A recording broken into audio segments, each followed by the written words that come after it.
အားလုံးပဲမင်္ဂလာပါနေထိုင်ရာအလုပ်လုပ်ရာအစာအုပ်တွေအတွက်စေမတုတ်ခင်မှာဘာကြောင့်ပတိရရလဲဆိုတဲ့အကြောင်းအရာတွေကိုပြပြပေးတော့မှာဖြစ်ပါတယ်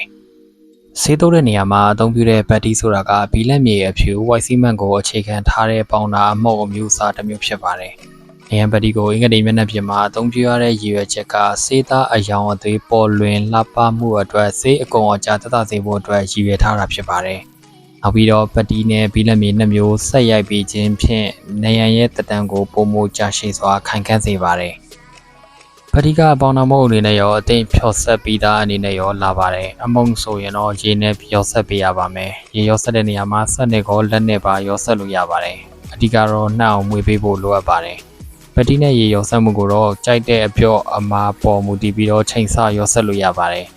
နေရန်အခြေအနေပေါ်မူတည်ပြီးတော့ဘီလက်မြေပတိနှစ်မျိုးဆက်လဲအသုံးပြုကြပါတယ်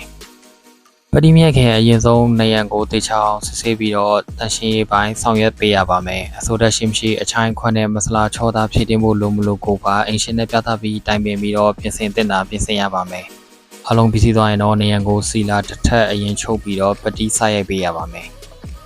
နေရန်ဒီမှာဆေးမတုတ်ခင်ပတိအသုံးပြုရတဲ့အဓိကရွယ်ချက်ကချောမောညညာစေဖို့ဆေးအယောင်လှပဖို့နဲ့ပြင်ပရာသီဥတုတံကိုရေရှည်ခံနိုင်ဖို့ရာဆေးအကုန်အကျသက်သာစေဖို့ရာဖြစ်ပါတယ်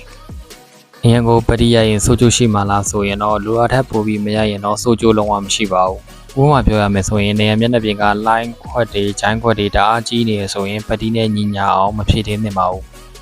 ဘာကြောင့်လဲဆိုတော့ပတိသားရဲ့အထူက3 mm အထူထပ်ပုံမဲ့ဆိုရင်အကွဲတက်လို့ဖြစ်ပါတယ်။အဲဒီလိုအကွဲလာမယ်ဆိုရင်အပေါ်ဆေးသားကိုပါပျက်စီးနိုင်တဲ့အတွက်ကြောင့်ရေရှည်အတွက်လုံးဝမကောင်းပါဘူး